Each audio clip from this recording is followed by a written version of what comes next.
El aire de Madrid nunca había olido tan dulce para Santiago. No era el jazmín de la primavera ni el incienso de una antigua iglesia. Era el olor a promesa, a futuro, a una vida que creía finalmente iba a ser suya. Santiago, con 35 años y una carrera como arquitecto en pleno auge, era la encarnación del éxito tranquilo. Su despacho, minimalista y sobrio con vistas a la Gran Vía, era el lugar donde los sueños se materializaban en hormigón y cristal. Pero su verdadero sueño no era un rascacielos, era una pequeña cuna en el rincón de su ático con Luz. Luz, su esposa. 3 años de matrimonio que él había vivido con una certeza inquebrantable. Eran un equipo. Ella, una artista bohemia y gestora de una galería en el barrio de las Letras, aportaba la pasión y el caos necesario a su vida estructurada. Ella era su sol, su luz, el anuncio y el primer desencaje. El primer gancho fuerte Gelillor, el día que Luz le dijo, Santiago, vamos a ser padres. La tierra dejó de girar para él. Lo dijo con una calma extraña, mientras él se ataba la corbata, pero la palabra resonó con la fuerza de un terremoto en su pecho. Él la levantó, la hizo girar en el aire, y solo pudo musitar. Mi vida es imposible. Su alegría era tan inmensa que por un segundo pensó que su corazón estallaría en confeti. Ella se rió, una risa que ahora, en retrospectiva, le sonaría un poco forzada. Un gancho que le retuerce el estómago a lo Yuku. ¿Alguna vez un momento de felicidad absoluta ha terminado siendo la peor de las pesadillas?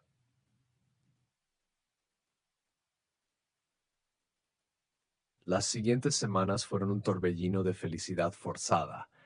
Santiago, el hombre de la lógica y la planificación, se encontró comprando ositos de peluche gigantes y libros sobre cómo ser el mejor padre español. Luz se mostraba más distante, achacándolo a las náuseas del embarazo temprano. Son las hormonas, cariño, decía ella mientras evitaba sus caricias largas y profundas. La primera visita al doctor fue un ritual. El doctor Torres, un hombre serio con una barbacana e impecable, les recibió con la profesionalidad esperada. Mientras Santiago sonreía como un idiota mirando la primera, borrosa imagen de su futuro en la pantalla, el doctor Torres hizo la pregunta de rigor. ¿Fecha de la última regla, Luz? Ella dudó un instante. Hace unas 9 semanas, creo. El doctor, sin levantar la vista, ajustó las fechas en la máquina. Vale, 9 semanas de gestación. Eso nos lleva aproximadamente a... Hizo una pausa, sus dedos tecleando lentamente. Santiago dejó de sonreír. El tiempo que el doctor tardó en decir la siguiente frase pareció una eternidad. Y justo ahí, algo, un pequeño e insignificante detalle, hizo que la burbuja de la felicidad de Santiago se pinchara. El primer crujido en el cristal. El doctor dictó la fecha estimada de concepción, y Santiago, un hombre metódico que anotaba hasta los paquetes de tabaco que compraba su amigo Miguel, sintió un frío recorrerle la espalda. Según esto, la concepción tuvo lugar la segunda semana de julio, sentenció el doctor Torres. Santiago asintió automáticamente, pero su mente ya estaba en su calendario mental, ese archivo perfectamente ordenado de su vida con Luz. La segunda semana de julio. Era exactamente cuando él había estado en Berlín cerrando un trato monumental para su empresa. 6 días. 6 días de reuniones, bocetos y llamadas de Zoom a las tantas. Recordaba perfectamente la tristeza de despedirse de Luz en el aeropuerto de Barajas y la soledad de su habitación de hotel. No habían estado juntos. ¿Estás segura de las 9 semanas, Luz? Preguntó Santiago, intentando que su voz sonara casual, como si solo estuviera corrigiendo un error menor de cálculo. Luz, que había estado mirando la pared, giró la cabeza bruscamente. Sí, claro que estoy segura, Santiago. Soy yo la que lo lleva dentro. ¿Por qué me preguntas eso? Su tono era defensivo, demasiado, pensó Santiago. El doctor, notando la sutil tensión en el ambiente, intervino con calma. No se preocupen, es solo una estimación. A veces los ciclos son irregulares. Volveremos a medirlo en la próxima visita. Salieron del consultorio. En el ascensor, Santiago se inclinó para besar a Luz, pero ella le ofreció la mejilla. Parece que has visto un fantasma, dijo ella con una sonrisa tensa. ¿Qué pasa, cariño? ¿No estás contento? Santiago la miró a los ojos, esos ojos color avellana que lo habían conquistado en su juventud. Quería creerle. Quería ahogar esa voz diminuta, esa voz de la sospecha que gritaba en el fondo de su mente. Claro que estoy contento, mi amor. Es solo la emoción, mintió, sintiendo el gusto amargo del miedo. Pero la semilla ya estaba sembrada. Y en la cultura española, donde la familia es la piedra angular y el honor del hombre es aún un concepto importante, las dudas así son como una enfermedad lenta y corrosiva. La investigación silenciosa Santiago volvió a su oficina, pero no para diseñar edificios. Se encerró en su despacho y abrió el archivo encriptado en su ordenador. Viajes de negocios 2024. Viaje a Berlín, 7 de julio al 13 de julio. Doctor Torres, fecha de concepción estimada 8 de julio, 15 de julio. Era matemáticamente imposible, o increíblemente improbable. Una o dos noches antes del 7 o una o dos después del 13. Pero Luz había dicho 9 semanas. La máquina del doctor Torres también había dicho 9 semanas. Si el bebé tenía 9 semanas, Santiago no podía ser el padre. Se levantó, se sirvió un vaso de agua, pero le temblaban las manos. Piensa, Santiago. Razón. Lógica, se dijo. Tal vez Luz se había confundido con la fecha. Tal vez el doctor Torres se había equivocado. Pero recordaba perfectamente una cena con amigos a finales de julio, justo después de regresar de Berlín. Luz no había bebido una gota de vino, algo inusual en ella, una amante del Ribera del Duero. Estoy con antibióticos, había dicho. Antibióticos. No, era demasiado pronto para que ella lo supiera. Y luego vino el recuerdo que le partió el alma en dos.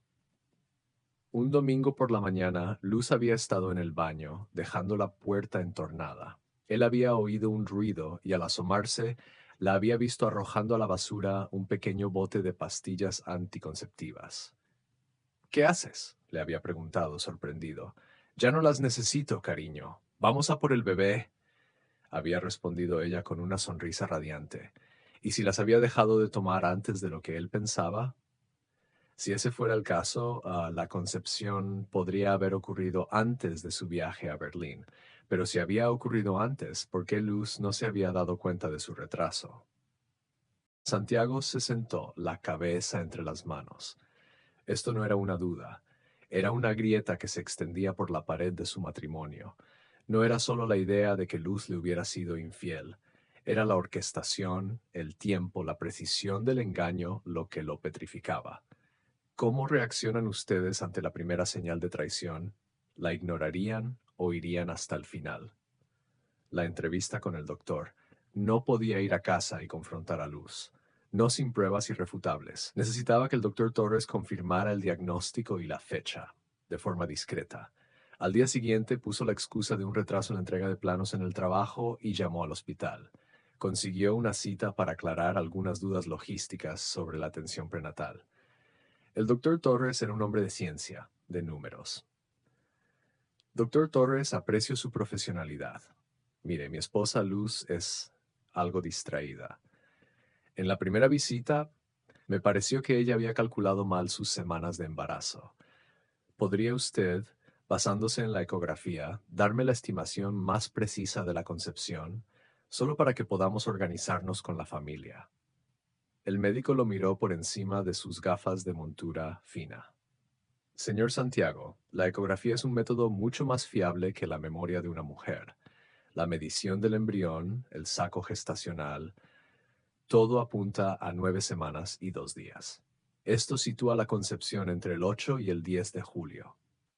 El mundo se quedó en silencio. El aire se hizo pesado. El no de Santiago era mudo, solo un temblor en su mandíbula. ¿Es posible que sea de 10 semanas y que mi esposa se equivocara?, preguntó Santiago, aferrándose a una pajita de esperanza.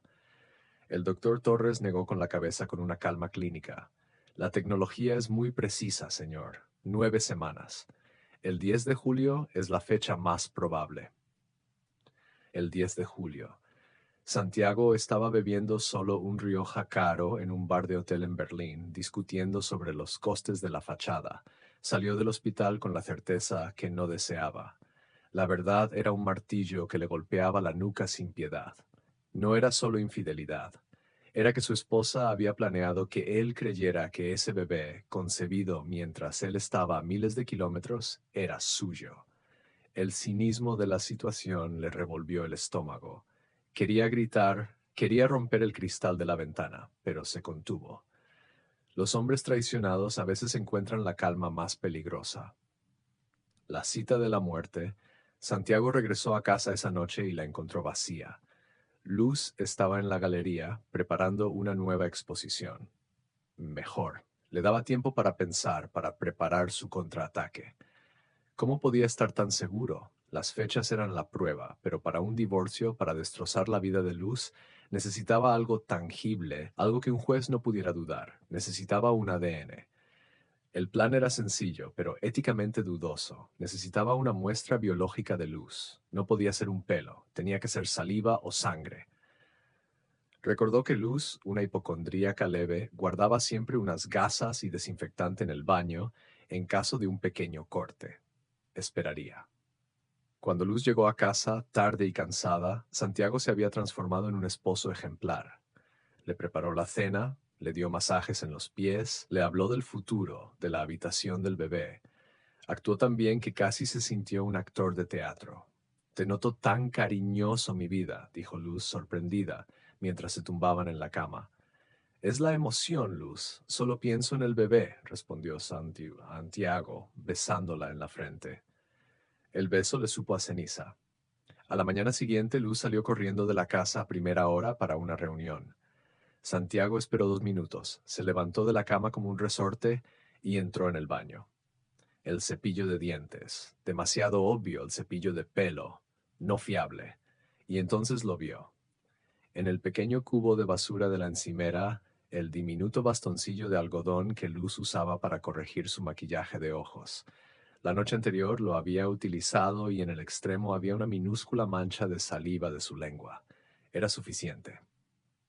Con manos temblorosas tomó el hisopo, lo puso cuidadosamente en una bolsita de plástico pequeña y la guardó en su bolsillo. El siguiente paso fue más difícil. Necesitaba una muestra de sí mismo y la de él, la muestra del embrión. Volvió a llamar al doctor Torres. La excusa fue más elaborada. Doctor Torres, mi mujer y yo somos RH negativos. Mi hermana tuvo complicaciones por esto y estoy muy preocupado. ¿Podríamos hacer una amniocentesis o una prueba de sangre fetal para verificar el grupo raro lo antes posible? Mi esposa lo necesita para tranquilizarse. El doctor Torres, que conocía la ansiedad de los padres primerizos, estuvo de acuerdo. Un simple análisis de sangre fetal no invasivo, NIP, sería suficiente. La tragedia oculta. Luz acudió a la clínica para el análisis de sangre. 2 días después, Santiago recibió una llamada del laboratorio privado al que había enviado el bastoncillo de Luz y su propia saliva. Señor Santiago, necesitamos una aclaración, dijo la voz al otro lado del teléfono. Hemos realizado las pruebas preliminares de la muestra de su esposa y la suya, y hemos cotejado su perfil genético como presunto padre con el perfil detectado en el ADN fetal de la sangre que nos enviaron del NIP de la señora Luz. Santiago se sentó pesadamente en su silla de cuero, el corazón latiéndole como un tambor. Dígame. Según los resultados, señor, la probabilidad de que usted sea el padre biológico es del 0%. El 0%. Ni un 1%. Cero. Las palabras resonaron en su cabeza. Cero. Cero. Cero. El mundo que había construido se había desmoronado, no con un estruendo, sino con la fría, matemática precisión de un resultado de laboratorio. Luz no solo le había sido infiel, sino que había intentado pasarle un hijo de otro hombre. El engañador se había convertido en el engañado. ¿Creen que Santiago debería enfrentar a Luz con la prueba o buscar al otro hombre primero? El espejo roto, Santiago regresó a casa. La casa estaba inundada de sol, pero para él todo estaba oscuro. Subió al dormitorio y miró a Luz, que estaba doblando la ropa del bebé que aún no había nacido. Luz levantó la vista, radiante. Mira, Santiago, he comprado el gorrito más mono. Es de lana de alpaca. ¿Verdad que es precioso? Él la miró. No era rabia lo que sentía. Era un vacío helado. Luz, dijo su voz, sorprendentemente tranquila. ¿Recuerdas el viaje a Berlín? Ella dejó el gorrito. Su sonrisa desapareció. Claro, cariño, fue horrible estar sin ti. Estuve fuera del 7 al 13 de julio. Sí, el doctor Torres dice que la concepción fue entre el 8 y el 10 de julio. Luz palideció, pero su instinto de supervivencia era fuerte. El doctor se equivocó. Ya te lo dije. ¿Por qué te obsesionas con eso? Santiago caminó hacia ella, sus ojos fijos, fríos como el mármol. Sacó el informe del bolsillo. El doctor Torres no se equivocó. 9 semanas. Y este informe del NIPT dice que la probabilidad de que este bebé sea mío es del 0%. Cero, Luz. Dime, ¿quién es el padre? El gorrito cayó al suelo. Luz se derrumbó. No hubo gritos, solo un gemido ahogado. Las lágrimas le rodaron por las mejillas. Santiago, por favor. No, no, por favor, interrumpió él, su voz apenas un susurro que cortaba como el cristal. Quiero un nombre. Ahora, ¿quién es el hombre que intentó arruinar mi vida y mi paternidad? Luz levantó la cabeza. Sus ojos estaban llenos de una mezcla de vergüenza y pánico. No lo sé. Es decir, sí, es Jorge. Es un compañero de la galería. Fue solo una vez, Santiago. Estaba borracha, estaba sola. Lo siento tanto.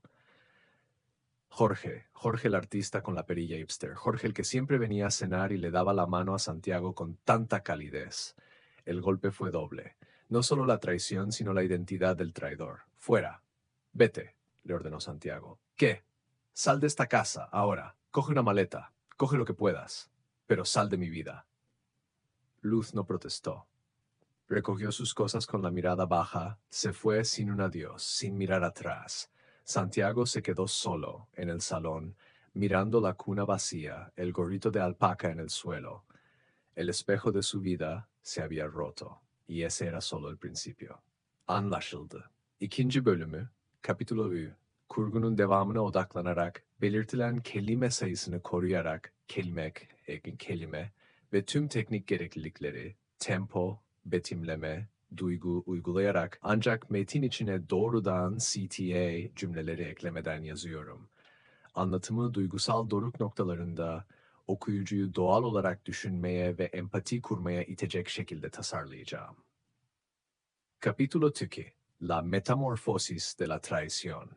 Santiago permaneció inmóvil en el centro del salón, rodeado por el silencio atronador que había dejado la partida de Luz. El aire se sentía denso, pesado, como si la mentira hubiera dejado una niebla tangible en cada rincón. Su apartamento, antes un refugio de diseño y orden, se había transformado en la escena de un crimen emocional. Recogió el gorrito de lana de alpaca del suelo. Era absurdamente suave, un detalle de un futuro que nunca existiría. Lo estrujó en su puño. Lo que dolía no era solo la infidelidad, sino el profundo e insidioso engaño. Luz no solo había roto sus votos, había intentado robarle el sueño de ser padre reemplazándolo con un espejismo. Este nivel de maldad, de fría manipulación, era lo que le helaba la sangre. Ella no era la mujer a la que había amado. Ella era una actriz y él el tonto de la obra. El desplome. La noche se consumió sin que Santiago encendiera una sola luz. Se sentó en el sofá, con la cabeza hacia atrás, mirando el techo. No lloraba. El llanto era para la tristeza. Esto era algo más oscuro. Era la desintegración. A las 3 de la madrugada su móvil sonó. Era la madre de Luz, una mujer tradicional, de costumbres firmes, que adoraba a Santiago. Santiago, cariño, Luz está aquí. Está hecho un mar de lágrimas. Dice que discutisteis, que le has gritado. ¿Qué pasa, hijo? Contéstame. Santiago tomó aire. Su voz salió rasposa y distante, como si viniera de un túnel. Marisa, dile a Luz que el bebé que espera no es mío. Y dile que tengo el informe del laboratorio que lo demuestra. Dile que el matrimonio se ha terminado. Al otro lado del teléfono, solo se escuchó un jadeo ahogado. La línea se cortó. Santiago no pudo sentir pena por Marisa. Las mentiras tienen un costo, y ese costo era el dolor colateral. En España, los asuntos familiares son públicos a la tercera llamada. En 24 horas, todo Madrid sabría de la caída de Santiago y de la deshonra de Luz. Se levantó con el amanecer, tiñendo los edificios de naranja pálido. Debía actuar con la misma precisión con la que diseñaba un edificio. Necesitaba un abogado, y lo necesitaba implacable. Llamó a Fernando Rivas, el mejor abogado matrimonialista de la ciudad. Es conocido por su habilidad para desmantelar los matrimonios sin dejar una sola pieza a favor del cónyuge culpable. El arquitecto de la venganza legal, la reunión con Rivas fue un ejercicio de frialdad quirúrgica. Santiago expuso los hechos, mostró el informe del NIPT y explicó el calendario de su viaje a Berlín. Rivas, un hombre de rostro adusto y ojos penetrantes, asintió en silencio. Santiago, tienes la prueba que cambia las reglas del juego. En el mejor de los casos, ella esperaría que la perdonaras o que te hicieras cargo del niño. Con este informe, el control es totalmente tuyo. Es un fraude matrimonial, no una simple infidelidad. Ha intentado hacerte responsable legal y financieramente de un hijo que no es tuyo. Rivas tomó un sorbo de su café. Vamos a pedir el divorcio por adulterio y fraude. La ley te permitirá anular cualquier acuerdo de compensación matrimonial sustancial. La galería de arte de Luz no es tuya, pero el apartamento y las cuentas conjuntas sí. Ella saldrá con lo opuesto, Santiago. Y lo más importante, nunca se te podrá exigir manutención para ese niño. Santiago sintió un leve alivio. No era venganza, pensó, era justicia. La justicia fría de la ley. Luz había jugado al juego de las intrigas, a la telenovela de la traición. Él respondería con la realidad inmutable de un contrato. Decidieron enviarle a Luz una carta de cese de convivencia inmediatamente, notificándole la demanda de divorcio y la anulación de cualquier derecho sobre el ático, propiedad exclusiva de Santiago antes del matrimonio. La ley es la ley, chaval. El encuentro con Jorge Santiago necesitaba saber, no por celos, sino por curiosidad profesional, por entender al otro arquitecto de su desgracia. Jorge, el artista de la galería, investigó en la agenda de Luz y encontró la dirección de la galería, a la que no había ido en meses. Era un espacio moderno y vanguardista, lleno de arte abstracto y pretencioso. Jorge estaba allí, con su barba cuidada y su jersey de cuello alto, hablando con un cliente sobre una escultura de metal. Santiago entró. Sus pasos resonaron en el suelo de cemento pulido. Jorge lo vio y sonrió con la calidez habitual. Santiago, ¡qué sorpresa! ¿Vienes a ver la nueva colección de Luz? Ella no está, pero... Santiago se acercó, deteniéndose a solo 1 metro de él. Su rostro no mostraba emoción, solo la fatiga del juicio. Luz y yo nos estamos divorciando, dijo Santiago sin preámbulos, y he venido a decirte que sé que el niño que espera es tuyo. El color abandonó el rostro de Jorge, su sonrisa se desdibujó y el miedo se instaló en sus ojos. Parecía un niño pillado robando chucherías. Yo no sé de qué me hablas, Santiago, tartamudeó. No mientas. Luz me lo dijo. Nació en la segunda semana de julio, ¿verdad? Cuando yo estaba en Berlín. No hace falta que me cuentes los detalles. Solo quiero que sepas que tú eres el padre, no yo, y que te hagas cargo. Yo ya he presentado los papeles del divorcio y la anulación de cualquier responsabilidad. Es vuestro problema, no el mío. Jorge se quedó mudo. Estaba claro que no esperaba ser descubierto. Menos aún, ser confrontado de esta manera en su lugar de trabajo. Ella me dijo que lo había dejado contigo, murmuró Jorge, con la voz baja, traicionera. Me dijo que os estabais separando, que solo necesitabas un poco de tiempo para aceptarlo. Ahí estaba la última puñalada de Luz.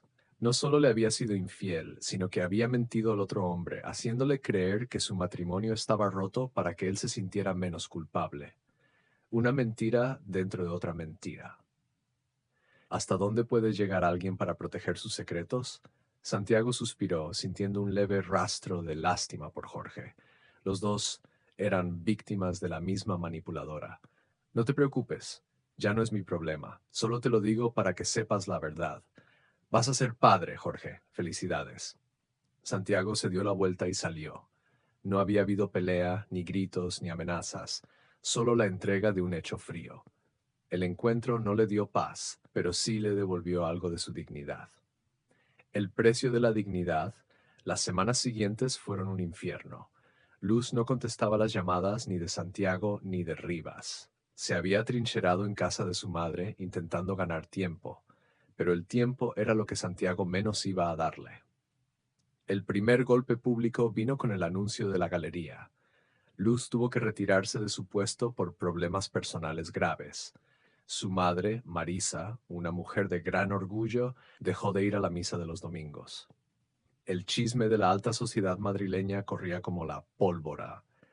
El qué dirán español era una herramienta más a favor de Santiago. El arquitecto, por su parte, se sumergió en el trabajo.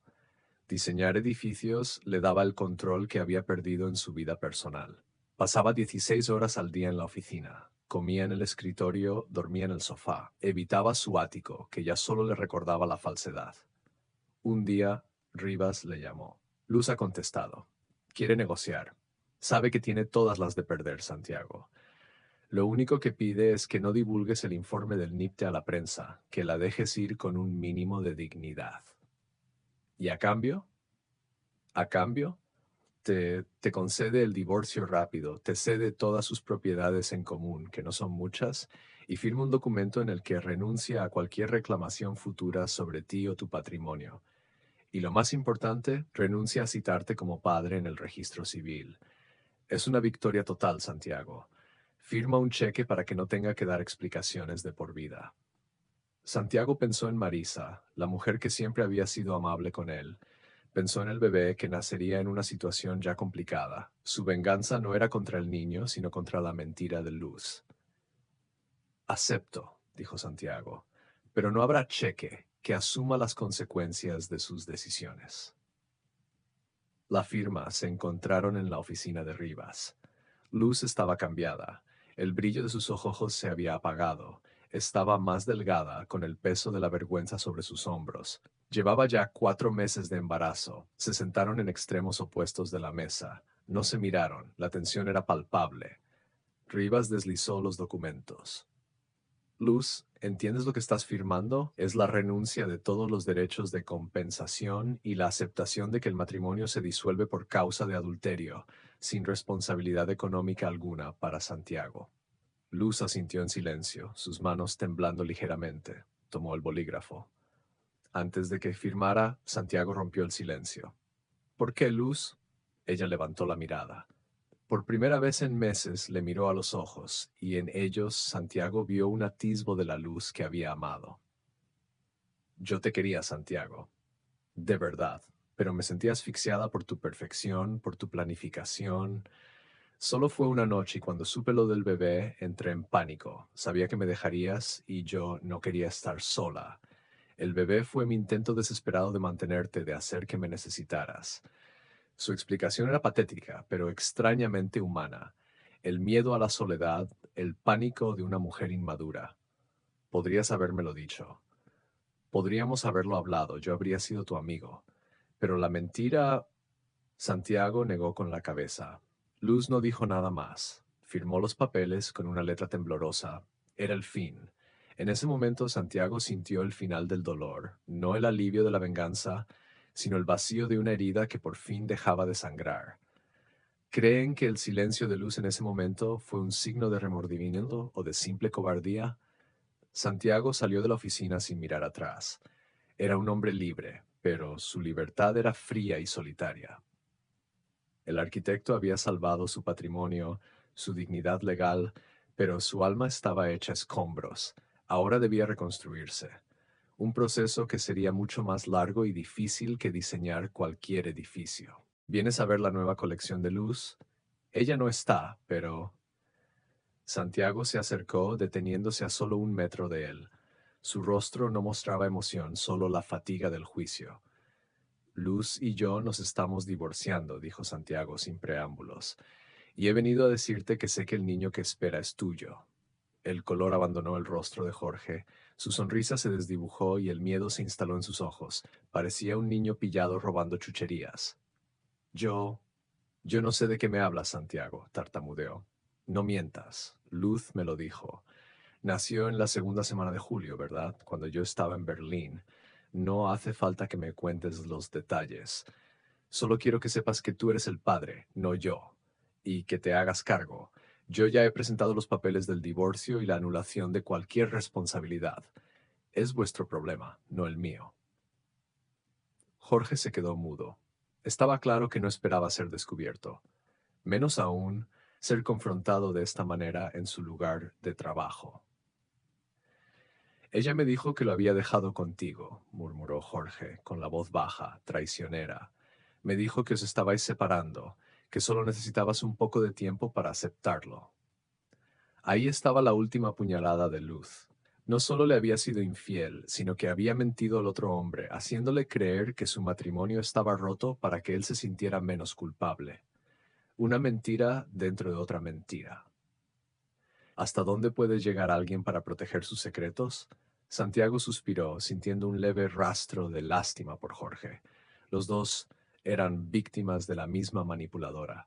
No te preocupes, ya no es mi problema. Solo te lo digo para que sepas la verdad. Vas a ser padre, Jorge. Felicidades. Santiago se dio la vuelta y salió. No había habido pelea, ni gritos, ni amenazas, solo la entrega de un hecho frío. El encuentro no le dio paz, pero sí le devolvió algo de su dignidad. El precio de la dignidad, las semanas siguientes fueron un infierno. Luz no contestaba las llamadas ni de Santiago ni de Rivas. Se había atrincherado en casa de su madre intentando ganar tiempo, pero el tiempo era lo que Santiago menos iba a darle. El primer golpe público vino con el anuncio de la galería. Luz tuvo que retirarse de su puesto por problemas personales graves. Su madre, Marisa, una mujer de gran orgullo, dejó de ir a la misa de los domingos. El chisme de la alta sociedad madrileña corría como la pólvora. El qué dirán español era una herramienta más a favor de Santiago. El arquitecto, por su parte, se sumergió en el trabajo. Diseñar edificios le daba el control que había perdido en su vida personal. Pasaba 16 horas al día en la oficina. Comía en el escritorio, dormía en el sofá. Evitaba su ático, que ya solo le recordaba la falsedad. Un día, Rivas le llamó. Luz ha contestado. Quiere negociar. Sabe que tiene todas las de perder, Santiago. Lo único que pide es que no divulgues el informe del NIPTE a la prensa, que la dejes ir con un mínimo de dignidad. ¿Y a cambio? A cambio, te concede el divorcio rápido, te cede todas sus propiedades en común, que no son muchas, y firma un documento en el que renuncia a cualquier reclamación futura sobre ti o tu patrimonio. Y lo más importante, renuncia a citarte como padre en el registro civil. Es una victoria total, Santiago. Firma un cheque para que no tenga que dar explicaciones de por vida. Santiago pensó en Marisa, la mujer que siempre había sido amable con él. Pensó en el bebé que nacería en una situación ya complicada. Su venganza no era contra el niño, sino contra la mentira de Luz. Acepto, dijo Santiago, pero no habrá cheque que asuma las consecuencias de sus decisiones. La firma se encontraron en la oficina de Rivas. Luz estaba cambiada. El brillo de sus ojos se había apagado. Estaba más delgada, con el peso de la vergüenza sobre sus hombros. Llevaba ya 4 meses de embarazo. Se sentaron en extremos opuestos de la mesa. No se miraron. La tensión era palpable. Rivas deslizó los documentos. Luz, ¿entiendes lo que estás firmando? Es la renuncia de todos los derechos de compensación y la aceptación de que el matrimonio se disuelve por causa de adulterio, sin responsabilidad económica alguna para Santiago. Luz asintió en silencio, sus manos temblando ligeramente. Tomó el bolígrafo. Antes de que firmara, Santiago rompió el silencio. ¿Por qué, Luz? Ella levantó la mirada. Por primera vez en meses le miró a los ojos, y en ellos Santiago vio un atisbo de la luz que había amado. Yo te quería, Santiago, de verdad, pero me sentí asfixiada por tu perfección, por tu planificación. Solo fue una noche y cuando supe lo del bebé entré en pánico. Sabía que me dejarías y yo no quería estar sola. El bebé fue mi intento desesperado de mantenerte, de hacer que me necesitaras. Su explicación era patética, pero extrañamente humana. El miedo a la soledad, el pánico de una mujer inmadura. Podrías habérmelo dicho. Podríamos haberlo hablado, yo habría sido tu amigo. Pero la mentira... Santiago negó con la cabeza. Luz no dijo nada más. Firmó los papeles con una letra temblorosa. Era el fin. En ese momento Santiago sintió el final del dolor, no el alivio de la venganza, sino el vacío de una herida que por fin dejaba de sangrar. ¿Creen que el silencio de Luz en ese momento fue un signo de remordimiento o de simple cobardía? Santiago salió de la oficina sin mirar atrás. Era un hombre libre, pero su libertad era fría y solitaria. El arquitecto había salvado su patrimonio, su dignidad legal, pero su alma estaba hecha escombros. Ahora debía reconstruirse. Un proceso que sería mucho más largo y difícil que diseñar cualquier edificio. El divorcio de Santiago y Luz fue tan rápido como un rayo de verano. La burocracia, a diferencia de las emociones, es eficiente.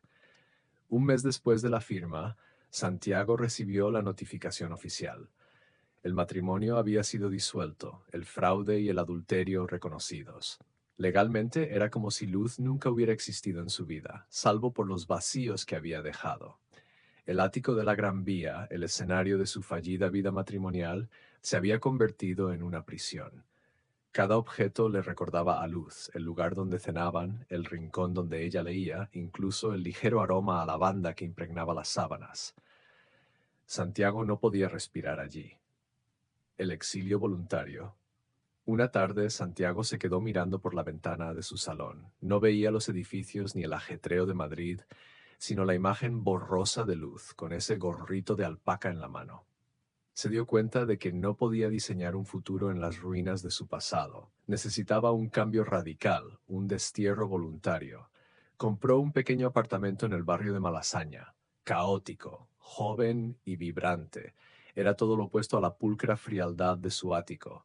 Trasladó lo esencial, sus libros de arquitectura, su mesa de dibujo y su máquina de café. El resto lo dejó. Que se lo lleve un camión de mudanzas. No lo necesito, le dijo a su ayudante con una voz carente de sentimiento. Su trabajo se convirtió en su única ancla.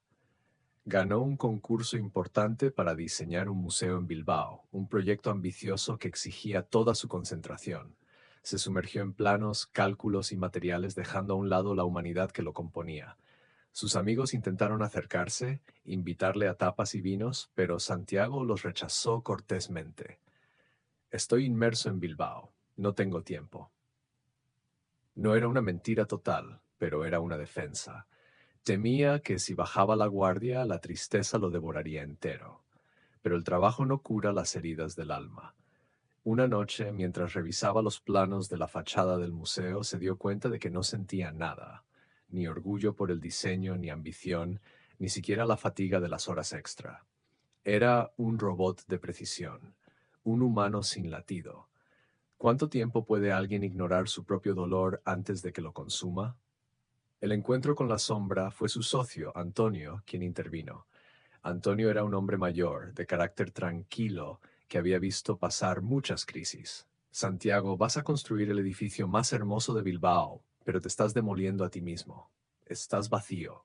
Necesitas hablar con alguien que no sea un juez, ni un cliente, ni un amigo. Necesitas un profesional. Santiago, con su habitual resistencia, asintió. Vale, citas con un terapeuta. ¿Quién? Antonio le dio el nombre de la doctora Elena Soto, una psicóloga reputada por su enfoque en el trauma masculino. Al principio, Santiago lo vio como una tarea más, otra reunión en su apretada agenda. La doctora Soto era una mujer de unos 50 años, de mirada cálida pero firme. En la primera sesión, Santiago le contó la historia de manera lineal y fría, como si estuviera presentando un caso de estudio. La traición, las fechas, el NIPT, el divorcio. Al terminar, la doctora Soto esperó un momento. Santiago, me has contado lo que pasó, pero no lo que sentiste. Sentí ira, frustración, traición y tristeza por el Santiago que creía en ese matrimonio. Santiago dudó. No sé, solo sentí el suelo moverse bajo mis pies, la vergüenza, y ahí en esa palabra vergüenza estaba la llave. La doctora Soto le explicó que su reacción de sumergirse en el trabajo era una forma de control, una negación del dolor profundo. Él no estaba de luto por Luz, estaba de luto por la paternidad que había perdido y por la versión de sí mismo que había sido tan fácilmente engañada. Luz te quitó el futuro, pero ahora tú te estás quitando el presente, le dijo ella. Santiago empezó a ir a terapia 2 veces por semana. Lentamente, capa a capa, empezó a derribar el muro que había construido. Habló de su deseo de ser padre, de cómo había planeado el futuro, de la humillación de ser el último en saber. ¿Se han sentido alguna vez tan traicionados que perdieron la confianza en su propio juicio? La reconexión con la vida. Con el tiempo, Santiago empezó a ver la luz al final del túnel. Volvió a contactar con sus amigos pidiéndoles perdón por su reclusión. Ellos, con la paciencia de los buenos colegas, lo acogieron de nuevo. Una noche, en una taberna de Malasaña, bebiendo vermut y comiendo patatas bravas, se dio cuenta de que se estaba riendo. Una risa auténtica, sin rastro de amargura. ¿Sabes qué es lo peor, Santiago?, le preguntó su amigo Miguel, riéndose. Que al menos si te hubiera engañado con el camarero del bar de copas sería una historia mejor. Pero Jorge, el artista que nadie entiende, es la mayor humillación. Y por primera vez Santiago pudo reírse de la patética elección de Luz. Había transformado su dolor en una anécdota, en algo manejable. El proceso de sanación continuó. Dejó el ático, vendiéndolo a una pareja de diplomáticos. Usó el dinero para invertir en su empresa y en una pequeña casa en la costa, en el norte, donde podría respirar el aire fresco del Atlántico. El rumor y la ironía del destino. Meses después, el rumor llegó a través de Antonio. Luz había dado a luz a un niño. El parto había sido difícil. Jorge, el artista, que no estaba preparado para la paternidad ni para la responsabilidad, había desaparecido a las pocas semanas del nacimiento. La telenovela de Luz había continuado sin la presencia de Santiago, y el guión era aún más triste. El niño, por orden judicial, con la influencia de Rivas, que seguía actuando como su protector, había sido registrado con los apellidos de Jorge. Luz se había quedado sola, con un bebé y una carrera dañada por el escándalo. La noticia le afectó, pero ya no le dolió. Sintió una profunda pena por el niño, pero una inmensa gratitud por no haber sido él el atrapado en esa red de mentiras y caos. Su camino había sido doloroso, pero llegado a un puerto seguro. ¿Creen que Luz merecía esta soledad o es el precio de todas las traiciones? El último diseño. Un año después del divorcio, Santiago se había transformado. Había canalizado su precisión arquitectónica en la reconstrucción de su vida. Estaba más tranquilo, más sabio. Había aprendido que la lógica y la planificación no siempre funcionan en el amor, pero que la dignidad y la verdad siempre ofrecen una base sólida. Un domingo por la tarde, en su pequeño apartamento de Malasaña, estaba diseñando algo que no era para un cliente. Era un pequeño boceto, una casa en la ladera de una montaña, con un gran ventanal mirando al mar. Espacios abiertos, luz natural, una casa para uno, y tal vez algún día para dos. Su teléfono sonó. Era una amiga. Clara, una diseñadora de interiores que había conocido en un viaje de negocios. Llevaban meses viéndose lentamente, sin presión, disfrutando de largas conversaciones sobre arte, viajes y la vida. Santiago, tengo un problema con el color de la pared del cliente. ¿Puedes venir a echar un vistazo? Y quizás después tomamos un vino. Un Ribera del Duero. Santiago sonrió. Ribera del Duero. El mismo vino que Luz había evitado beber la noche en que ya sabía que estaba embarazada. Voy para allá, Clara. No te preocupes. Todo tiene solución. Y hoy la solución es un buen vino. Colgó el teléfono. Miró el dibujo de la casa y lo guardó. La vida era impredecible. ¿Qué remedio? Y ya no intentaría forzarla a encajar en un plano. Había sobrevivido al colapso, había purgado el veneno y finalmente estaba listo para empezar a construir de nuevo, ladrillo a ladrillo, con honestidad y la sabiduría de un hombre que lo había perdido todo para encontrarse a sí mismo. La historia de Santiago no fue la de un fracaso, sino de una liberación.